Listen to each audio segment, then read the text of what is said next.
ഏഷ്യാനെറ്റിലെ ജോണിന്റെ മോൻ വിനു സ്വന്തം ജില്ലക്കാരിയായിട്ടുള്ള ഒരു വനിതാ മാധ്യമ പ്രവർത്തക, അതും സ്വന്തം സഭയിൽ നിന്ന് മന്ത്രിയായതിൽ അസ്വസ്ഥനാണത്രേ. ഇത് ഞാൻ പറഞ്ഞതല്ല. കഴിഞ്ഞ ദിവസം വീണ ജോർജിനെതിരെ ആക്രമണമുണ്ടായ പശ്ചാത്തലത്തിൽ ജോണിന്റെ മോന് വല്ലാത്ത ആവേശം. KSUവിന്റെ ഗുണ്ടകൾ അല്ലെങ്കിൽ ക്രിമിനലുകൾ കാണിച്ച ആ തെമ്മാടിത്തരത്തെ ന്യായീകരിക്കാനുള്ള അല്ലെങ്കിൽ ആ സന്ദർഭത്തിൽ പോലും തെറ്റുകാരി വീണ ജോർജ് ആണെന്ന് സമർത്ഥിക്കാൻ ശ്രമിച്ചതിന്റെ പശ്ചാത്തലത്തിലാണ് ഇന്നലെ ന്യൂസ് 24x7 എന്ന് പറയുന്ന അവരുടെ വൈകുന്നേരത്തെ എന്തോ ഒരു പ്രോഗ്രാം, അതിന്റെ പേര് വിട്ടുപോയി, സനീഷും ഹർഷനും തമ്മിൽ അവതരിപ്പിക്കുന്ന പ്രോഗ്രാം. ആ പരിപാടിക്കകത്ത് ഹർഷന്റെ തുറന്നു പറച്ചിലുണ്ട്. അതായത് പലയിടങ്ങളിലും വിനു വി ജോൺ അസ്വസ്ഥനാണ്.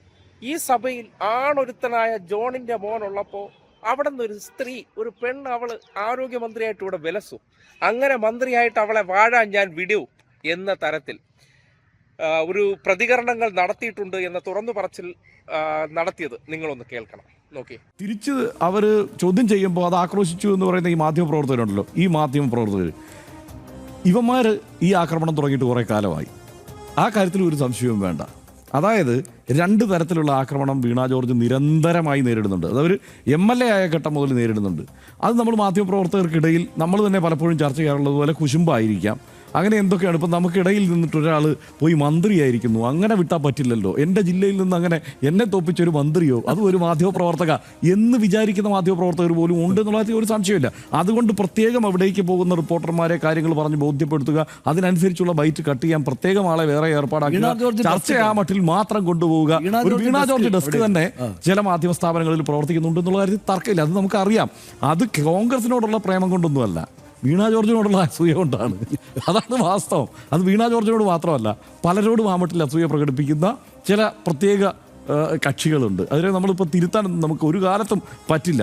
പക്ഷേ അതുകൂടി ഒരു ആയുധമാക്കി ഈ പറയുന്ന മട്ടിൽ കൈകാര്യം ചെയ്യുക എന്നുള്ളത് ഏറ്റവും സങ്കടകരമായ കാര്യമാണ്. ഞാനൊരു കാര്യം ചോദിക്കട്ടെ സനീഷേ, എന്താണെന്ന് വെച്ച് കഴിഞ്ഞാൽ സഭയ്ക്കകത്തുനിന്ന് ഞാനല്ലാതെ വേറൊരാൾ ഇങ്ങനെ മന്ത്രിയാകാൻ പറ്റുമോ എന്നുള്ള ചിന്തയൊക്കെ ചിലർക്ക് വന്നുകൂടിക്കഴിഞ്ഞാൽ എന്ത് ചെയ്യും?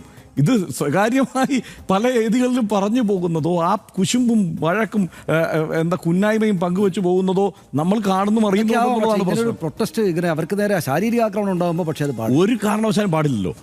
ആ ശാരീരിക ആക്രമണം ഉണ്ടാകുമ്പോൾ ശരി, ഇതൊക്കെ ഇരുന്നോട്ടെ. ശാരീരിക ആക്രമണം ഉണ്ടാകുമ്പോൾ എന്താണ്? ആക്രോശമായി അതിനെ വ്യാഖ്യാനിക്കുക, അത് നിരന്തരം ആ മട്ടിൽ അവതരിപ്പിക്കുക. അതുമാത്രമൊന്നുമല്ല, ഈ സമരം നടക്കുമ്പോൾ ഈ സമരം ശരിയല്ലെന്ന് പ്രതിപക്ഷ നേതാവ് പറയുമ്പോൾ